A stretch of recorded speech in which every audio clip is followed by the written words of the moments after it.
बताऊंगा, फिर you can attempt. Question number 5, come on to question number 5. If one of the two complementary angles is 20 larger than 4 times the other, then find the angles. तो complementary angles क्या होते हैं? जिनका सम 90 degree होता है।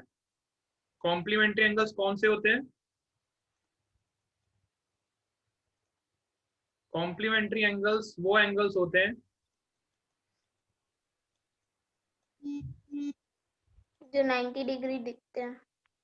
जिनका सम 90 डिग्री होता है ना। जैसे कि मैं बोलूं, एक हमारे पास सपोज करो ट्राइंगल है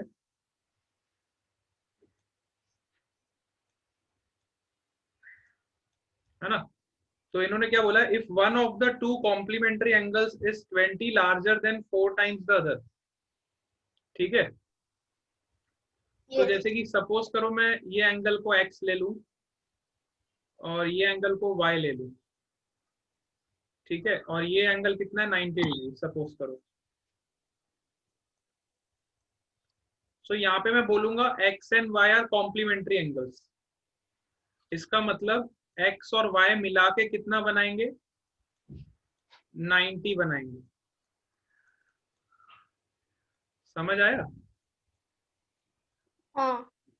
मतलब कॉम्प्लीमेंट्री एंगल्स का मतलब ये होता है कि दो एंगल्स का सम मिला के कितना होना चाहिए? 90 डिग्री होना चाहिए। तो हम बोलेंगे दीज आर कॉम्प्लीमेंट्री एंगल्स।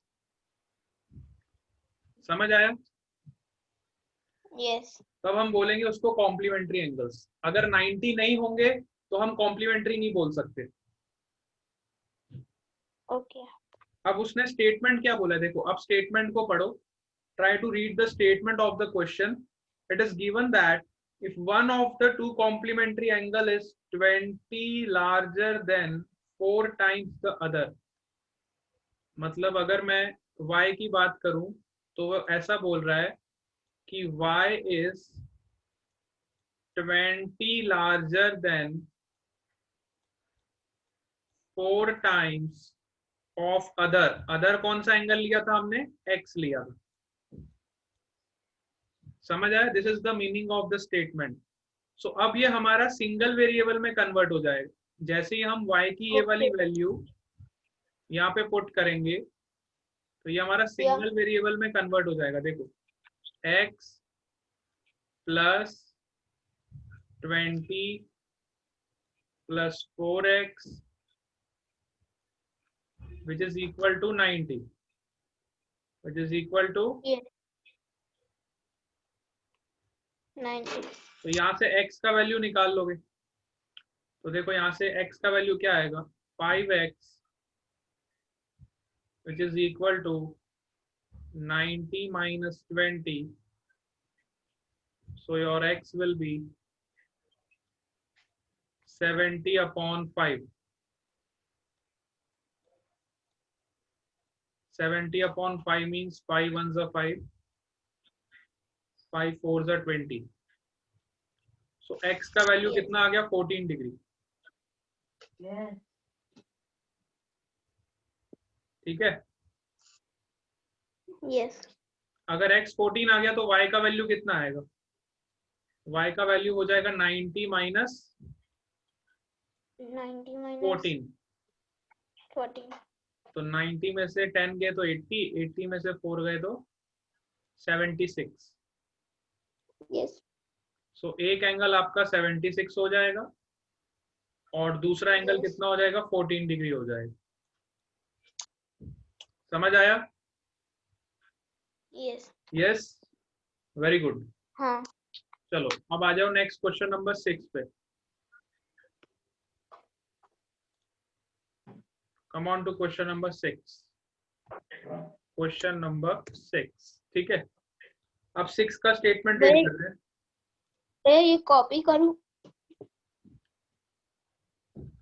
ये मैं आपको लिंक भेज दूंगा, उससे आप लिख लेना। ठीक है। प्रीवियस वाला भी एक भेजना था, वो भी आज मैं भेज दूंगा आपको, और ये वाला भी भेज दूंगा, दोनों इकट्ठे भेज दूंगा। ठीक है।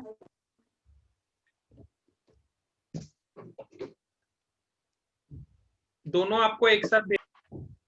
क्वेश्चन नंबर 6 में क्या बोल रहा है देखो, in a triangle P Q R, तो सबसे पहले हम एक ट्राइंगल बनाएंगे P Q R which is right angle at Q. एक ट्राइंगल पी क्यू आर है which is right angle at Q, मतलब यहाँ पे उसका एंगल कितना बन रहा है 90 डिग्री क्यू पे। Let's say this is P, this is Q and this is R। ठीक है, नाउ वो क्या बोल रहे हैं कि angle P is 4 times as large as angle R। Angle P जो है, angle P is equal to, angle P is 4 times large as angle R। इसका मतलब क्या हुआ कि P जो है वो 4 टाइम्स ऑफ R है ना। Angle P is 4 times of angle R. So I can write like this: angle P is equal to 4 times of angle R. ठीक है, this is your angle P, this is your angle R. ठीक है, so Yes. एक चीज हमको पता है कि P और R का सम जो मिला के होगा, एंगल P और एंगल R का सम कितना होगा 90 डिग्री, क्योंकि एक ट्राइंगल में 3 एंगल्स का सम कितना होता है 180 degree. In a triangle the sum of 3 angles of a triangle is 180 degree. Getting it? Yes. हाँ, तो अगर तीनों एंगल्स का सम मिला के 180 होगा तो उसमें से Q एंगल है 90 डिग्री का, तो बचे हुए एंगल कितने हैं P और R। तो एंगल P और एंगल R का सम मिला के कितना होगा 90 डिग्री होगा ना। Yes. Very good. Angle P और एंगल R का सम मिला के कितना हो जाएगा 90 डिग्री। अब हम ये कंडीशन को अप्लाई करेंगे कि angle P is 4 times angle R, angle P is 4 times angle R, so I will put here P की जगह पे रखूंगा 4 times angle R plus angle R is equal to 90 degree, Yes. है ना। तो यहाँ पे देखो 4 times angle R plus angle R, this will be 5 times angle R which is equal to 90 degree. Yes. so यहाँ पे एंगल R की value कितनी आ जाएगी, angle R will be 90 degree upon 5, angle R will be 90 degree upon 5। जब आप इसको cut करोगे तो ये कितना हो जाएगा 5 1 जा 5, 5 8 जा 40। so angle R will be 40, angle R will be 18 degree. so angle P कितना हो जाएगा, angle P will be 4 times of angle R, तो 18 4 जा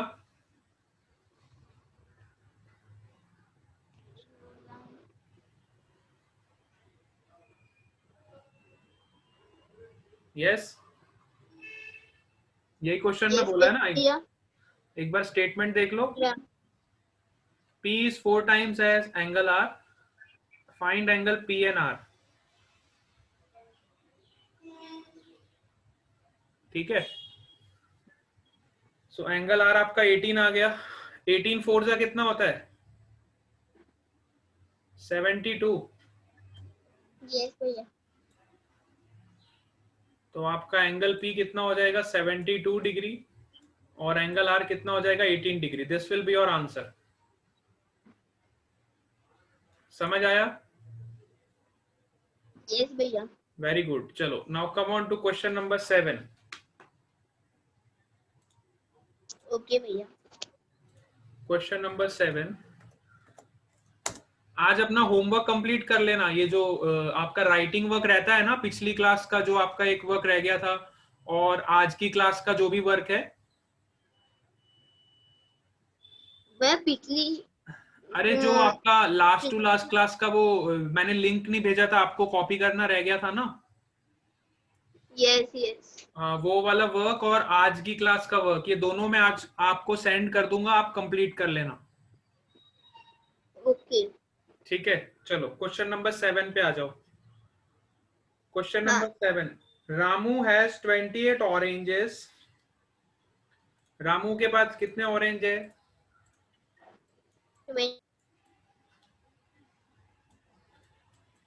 रामू के पास 28 ऑरेंज है। ठीक है, रामू के पास कितने यस ऑरेंज है? 28 28 ऑरेंज। हाँ 28 मोर देन गोलू। अच्छा, 28 मोर देन गोलू। तो सपोज करो गोलू के पास x ऑरेंज है। गोलू के पास कितने हैं? सपोज करो x ऑरेंज है। तो रामू के पास कितने हो जाएंगे? 28 प्लस x हो जाएंगे। ठीक है, क्वेश्चन में क्या बोला है? Ramu has 28 oranges more than Golu. मतलब गोलू के पास अगर x ऑरेंज है तो रामू के पास कितने हो जाएंगे? 28 प्लस x हो जाएंगे ना। Yes very good. तो Ramu give me 30 of your oranges and I have twice as many as will be left with you. तो रामू ने कितने दिए? गोलू ने ऐसा बोला। अब गोलू का स्टेटमेंट पढ़ो। तो गोलू ने क्या बोला कि रामू ने मेरे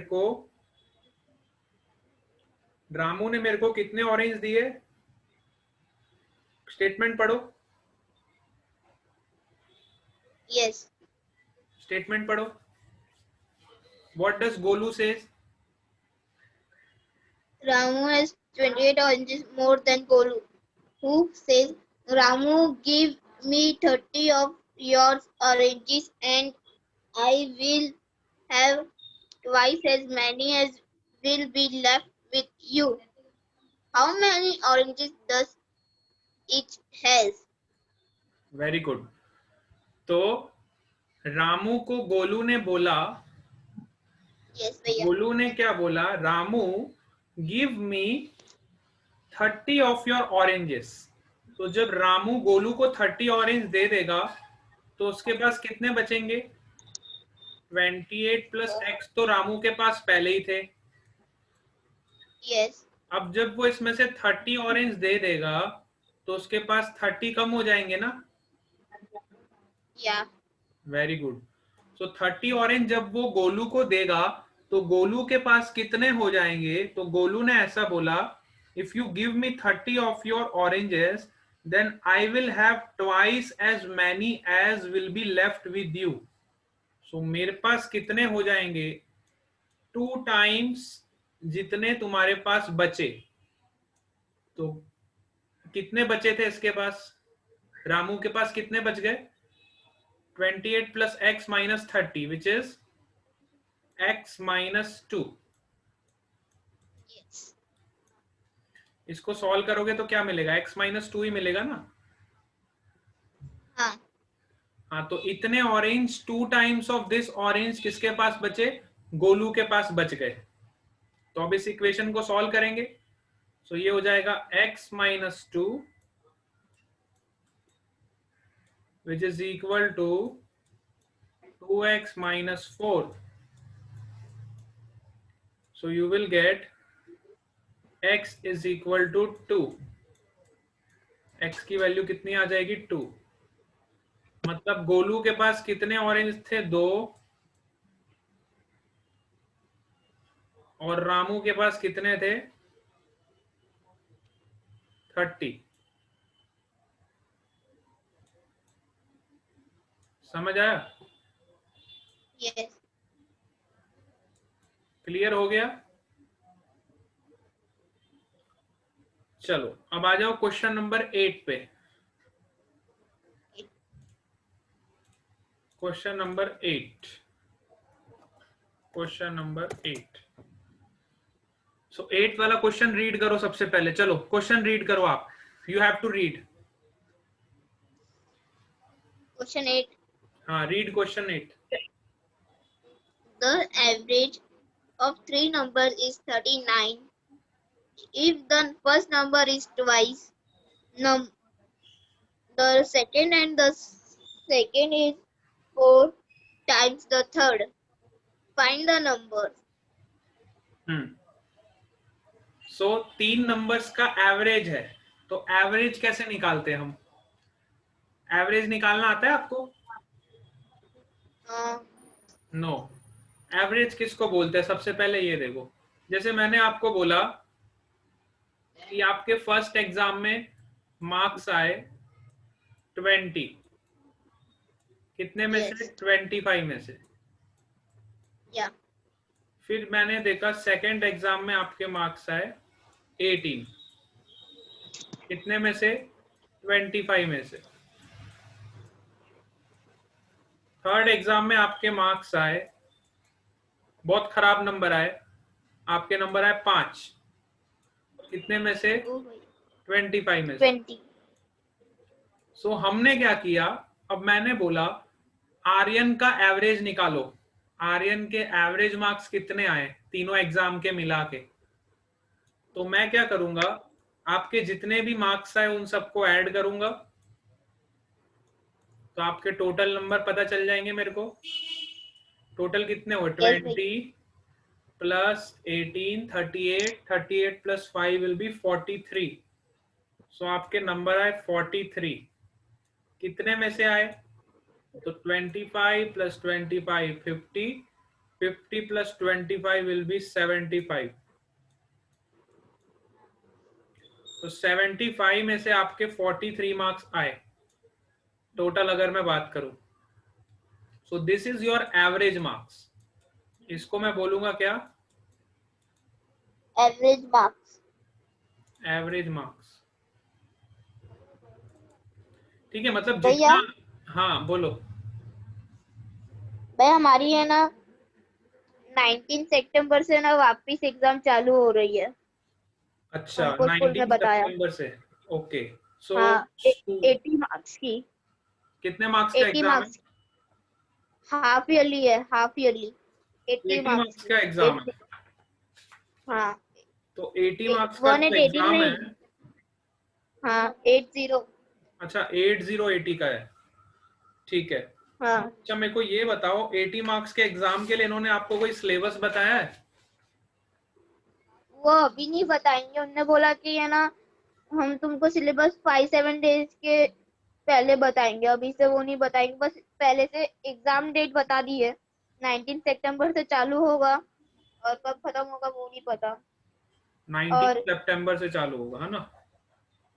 हाँ, half yearly. Half yearly. Okay.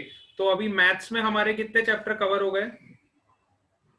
Maths में हमारा हो गया रैशनल नंबर कम और पेरीमीटर एंड एरिया का और लेसन एक्सपोनेंट्स एंड पावर. ये तो आ चुके हैं. क्यूब्स एंड क्यूब्स रूट आएगा इस बार हाफ ईयरली के अंदर, सर ने बोला था. अच्छा, cube and cube roots, square and square roots. हाँ, वो आ चुका. हाँ, PA1 में अच्छा. स्क्वायर रूट्स तो आ चुके. नहीं, एक्चुअली ये पेपर जो है ना आपका 80 मार्क्स का पेपर है, तो इसमें वो लोग जितना सिलेबस अभी तक कवर कराया है वो सारा सिलेबस रखेंगे. समझ आ रही है आपको? यस भैया. हाँ, ऐसा मत समझो कि जो सिलेबस पिछले एग्जाम में आ गया है PA1 में, वो हाफ ईयरली में वो लोग नहीं पूछेंगे. हाफ ईयरली का मतलब होता है कि अब तक आपका जो भी syllabus half of the year तक जितना भी सिलेबस कवर्ड हुआ है वो सारा का सारा एग्जाम में पूछा जाए. ओके भैया. तो अभी तक हमने कौन कौन से चैप्टर कवर करे? देखो, rational numbers, exponents and yes. Powers, cube and cube roots, yes. Square and square roots, square root और और लीनियर हमने इक्वेशन. लीनियर इक्वेशन और कंपेयरिंग क्वांटिटीज कर रहे हैं. हाँ, कंपेयरिंग क्वांटिटीज हम अभी सॉल्व कर रहे हैं. तो ये 6 चैप्टर आपके कवर हो जाएंगे. यस भैया. और स्कूल में अभी क्या चल रहा है? Second chapter. सेकेंड वाला चल रहा है, मतलब लीनियर इक्वेशन अभी वो लोग चलवा रहे हैं. यस.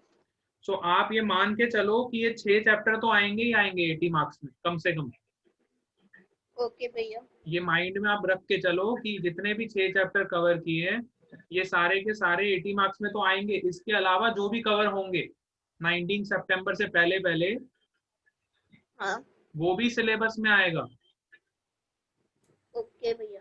तो हमें ये 6 चैप्टर तो बहुत पक्के करके चलने हैं। ये वाले जो 6 चैप्टर है हमें तो बहुत पक्के करके चलने हैं। समझ आया? ओके भैया। हाँ ये 6 चैप्टर हमें बहुत पक्के करके चलने हैं एकदम। ठीक है, ये चलो।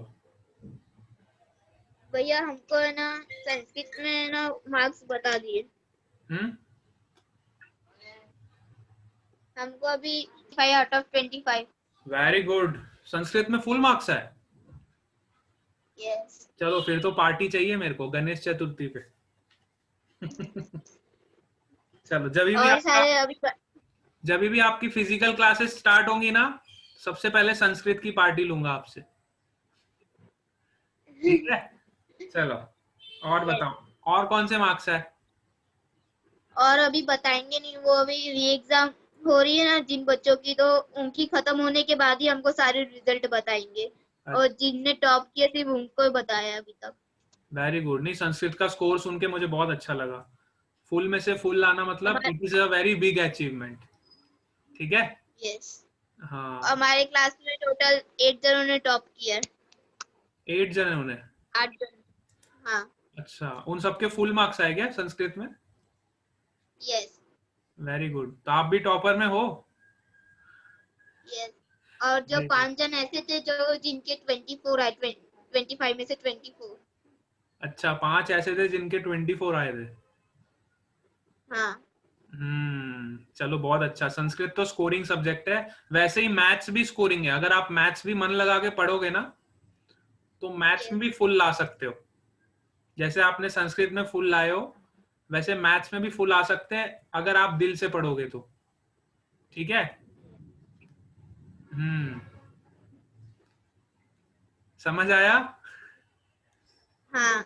चलो ठीक है। तो मैथ्स में फुल चाहिए मेरे को। अगली बार जैसे संस्कृत में टॉपर बने हो वैसे मुझे मिलना चाहिए कि Aryan is also topper of maths, Aryan is also topper of science. ठीक है।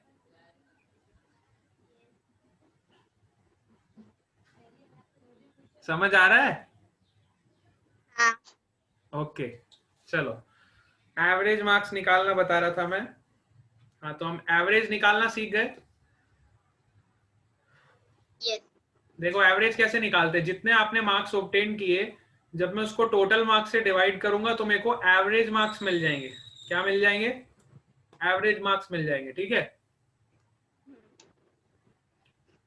तो वैसे ही मैं क्या करूंगा, आप क्वेश्चन को रीड करो। अब फिर से रीड करो तो आपको समझ आएगा question. Now you read once again.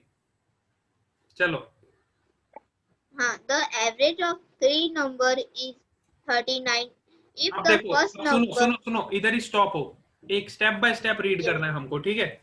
The average of 3 numbers is what? 39।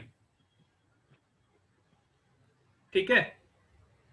The average of 3 numbers is 39।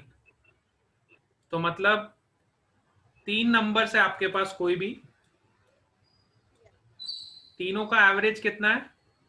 39। Suppose एक को मैंने x1 मान लिया, एक को x2 मान Yeah। लिया, एक को x3 मान लिया। Yes।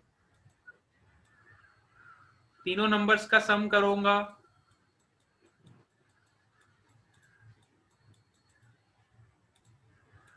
और उससे 3 से डिवाइड करूंगा। This will be your average which is 39।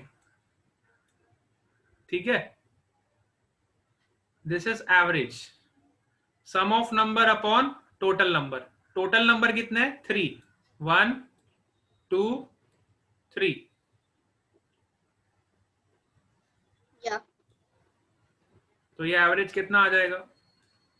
तो यहां से आपको पता चलेगा कि sum of numbers that is x1 plus x2 plus x3 will be 39 into 3। है ना? 39 into 3 इसका सम हमें पता चल गया। समझ आया? 3 नंबर का सम कितना Yes। होगा? 39 into 3, 9 3 जा 27, 107. You will get the sum as 107. अब second statement read करो. Now you read the second statement.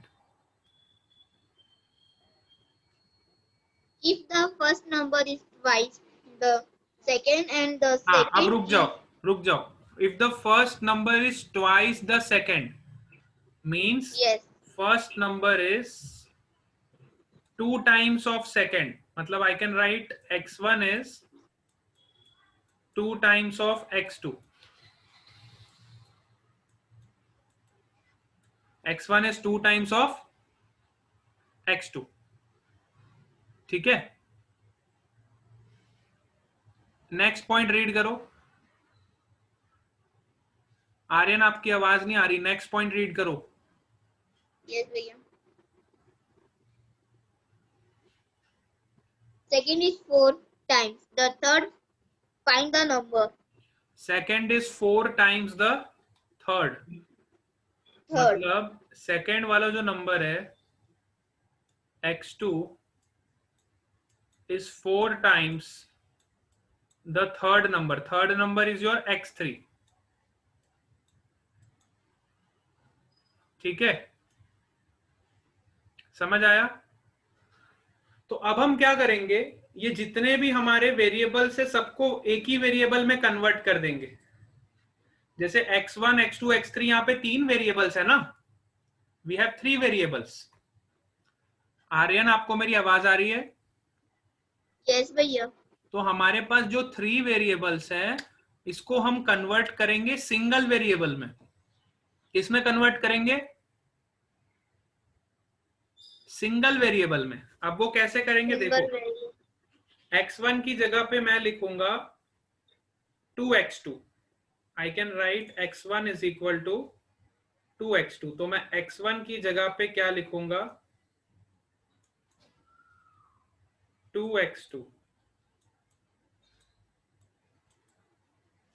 x2 को मैं x2 ही लिखूंगा. x2 को मैं कुछ नहीं करूंगा. x3 को मैं क्या लिख सकता हूं इस इक्वेशन से देखो. x3 को मैं लिख सकता हूं x2 अपॉन 4. x3 को मैं लिख सकता हूं x2 अपॉन 4. यहां से देखो x3 की वैल्यू क्या आ जाएगी x2 अपॉन 4. ऐसा मैंने इसलिए किया क्योंकि मेरे सारे जो वेरिएबल्स है देखो सब x2 के फॉर्म में आ गए. ये भी x2 के फॉर्म में आ गया, ये भी x2 के फॉर्म में आ गया और ये भी x2 के फॉर्म में आ गया. हमने क्या किया yes, सबको एक ही वेरिएबल में कन्वर्ट कर लिया. देखो ये भी x2 के फॉर्म में लिख दिया, x1 को भी. ये तो x2 के फॉर्म में था ही. yes, और इस x3 को भी हमने yes, x2 के फॉर्म में कन्वर्ट कर दिया. ठीक है, अब हम इसको सॉल्व करेंगे. yes, तो ये क्या हो जाएगा 2x2 plus x2 2x plus x2 by 4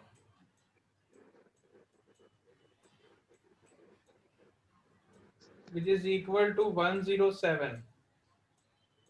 yes, तो अब ये सबको ऐड करोगे तो ये कितना हो जाएगा. You will get 3x2 plus x2 by 4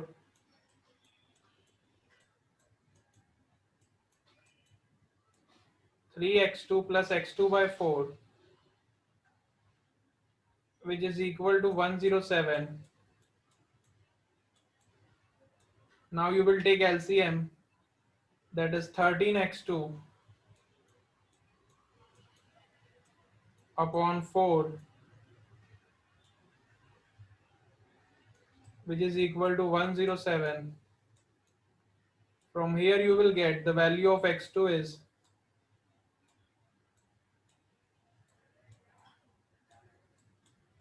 107 into 4 upon 13.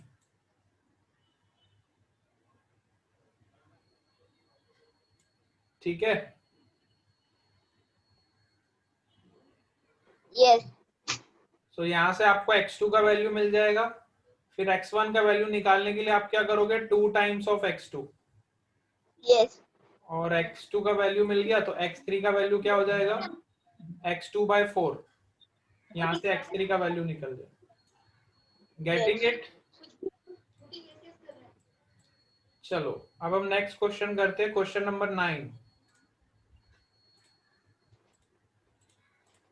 Question number 9 पे आ जाओ।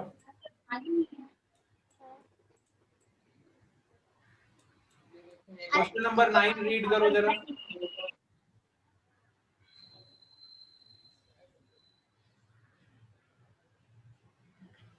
यस, क्वेश्चन नंबर 9 रीड करो तो। Yes, भैया. A mother age equals the sum of the ages of 5 children. If after 12 years the sum of the age of the children will be twice and the age of their mother, how old is the mother now? ये मैंने आपको homework में दिया था ना, आपने किया था? Yes, भैया, मैंने आपको पिक्चर सेंड की है. ठीक है, 9th वाला आपने कर लिया, 10th वाला किया था? नहीं भैया, 10th आपने नहीं दिया था. हाँ चलो 10th में करवाऊंगा।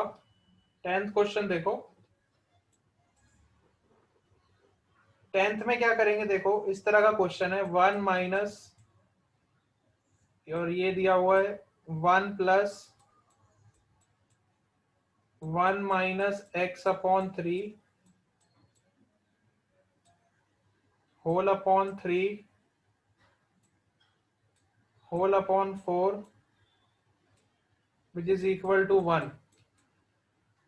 ठीक है, तो सबसे पहले हम क्या करेंगे, इसको सॉल्व करेंगे, ये वाले पार्ट को सबसे पहले सॉल्व करेंगे।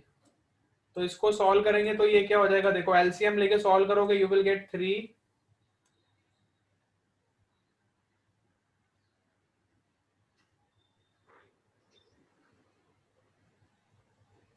देखो 3 प्लस 1 माइनस एक्स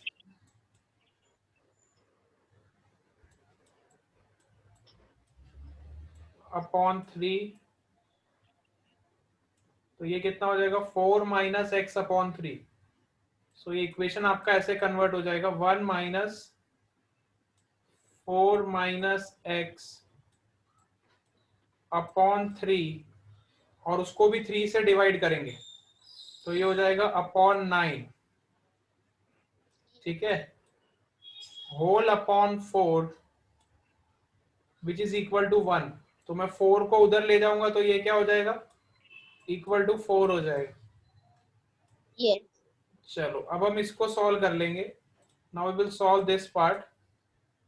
तो इस पार्ट को सॉल्व करेंगे तो ये कितना हो जाएगा, 9, अब वापस एलसीएम लोगे तो ये हो जाएगा 9 विल बी और एलसीएम, सो ये हो जाएगा 9 minus 4 which is 5 plus x, so 5 plus x upon 9 which is equal to 4, so you will get 5 plus x which is equal to 36, and x will be your 31, 36 minus 5 will be 31, this will be your answer। समझ आया? Yes, भैया. समझ आया बेटा? Yes. Okay चलो ये part clear हो गया। अब हम चलते क्वेश्चन नंबर 10 भी हो गया। अब 11 वाला मैंने आपको होमवर्क में दिया था और 12 भी होमवर्क में दिया था, याद है? Yes, भैया. The ages of Reshma and Ritika are in the 3 ratio 4 years before the ratio of their ages. 11th वाला आपसे हो गया था क्या? नहीं भैया, वो मैंने लिखा था 11th वाला, मुझे अच्छे से समझ में नहीं आया था. चलो ठीक है, हम 11th वाला कर लेते। 12 वाला तो हो गया था ना?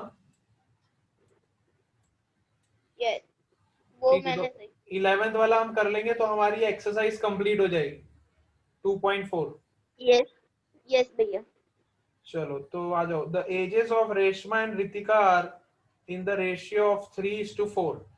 तो मतलब मान लो एक की एज है 3x, तो दूसरे की एज कितनी हो जाएगी 4x.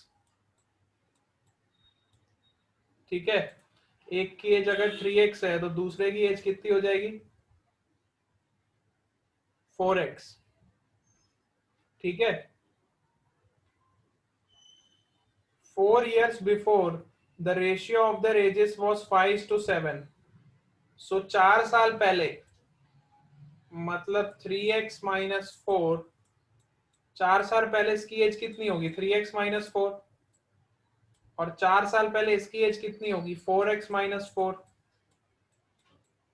तो वो ऐसा बोल रहा है कि 4 साल पहले इनकी एजेस का जो रेशियो था मतलब 3x minus 4 upon 4x minus 4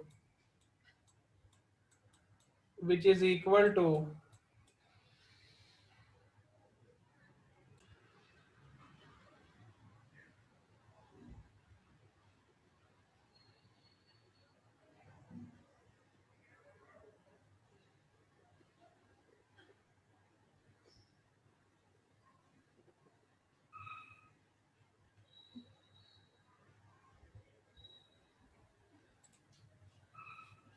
देखो.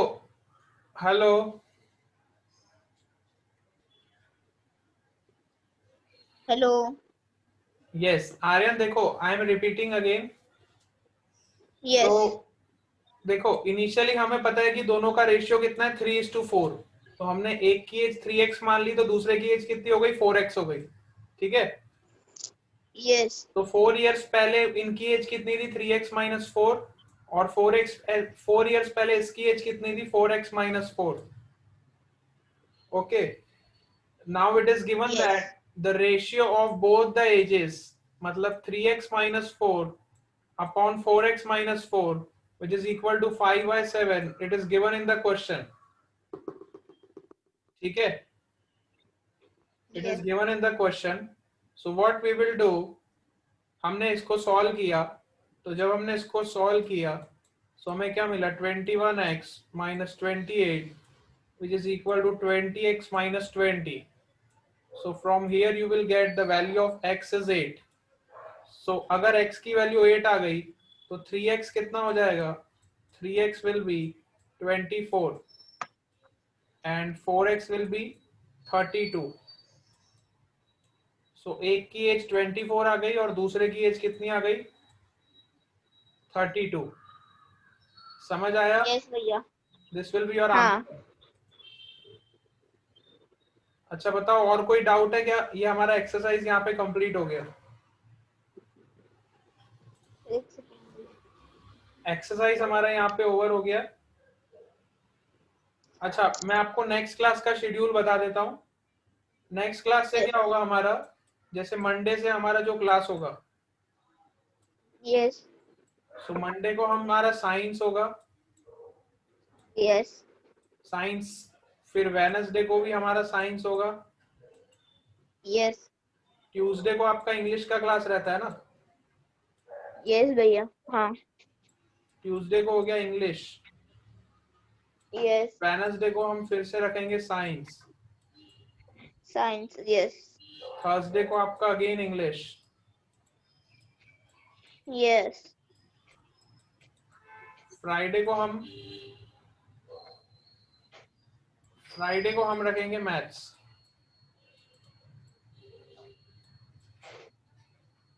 Okay. और सैटरडे को अगेन आपका इंग्लिश. Yes.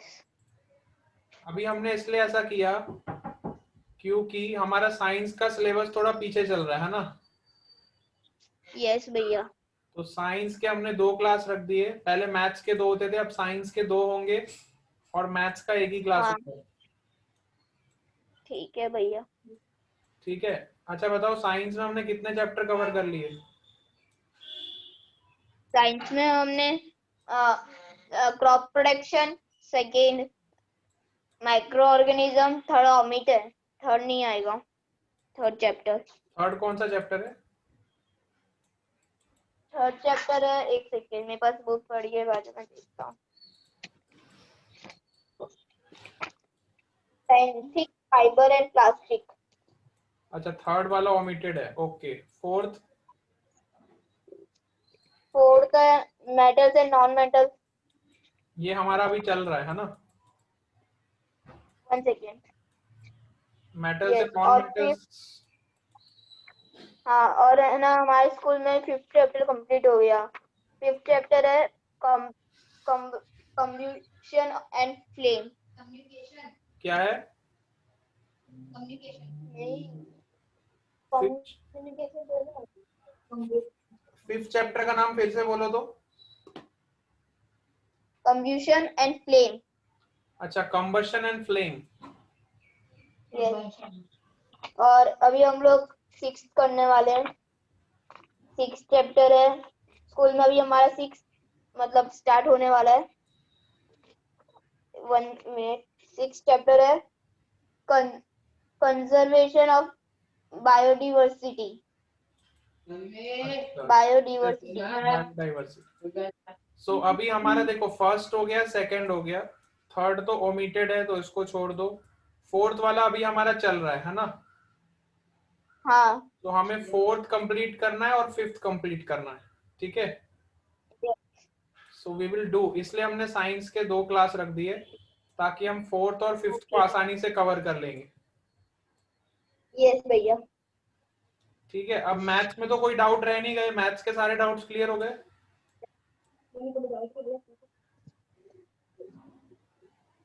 वैसे तो पूछ ही सकते हैं। नो भैया, उसको कोई डाउट नहीं है। चलो ठीक है, तो हम मंडे से फिर यही वाला टाइम टेबल फॉलो करेंगे, ठीक है? यस। यस। चलो, आज मैं आपकी छुट्टी कर रहा हूँ। आज जो होमवर्क दूंगा वो कर लेना कंप्लीट। आज का होमवर्क यही है कि आपको एक्सरसाइज 2.4 फिर से खुद से करनी है एक बार पूरी। ठीक है। एक्सरसाइज 2.4 फिर से करने बैठना और खुद से करना वापस। समझ आ रही है? यस। हाँ। खुद से ट्राई करोगे तो आपको पता चलेगा कितने क्वेश्चंस आपसे हो रहे हैं। यस। ठीक है बेटा, बाय बाय। बाय भैया।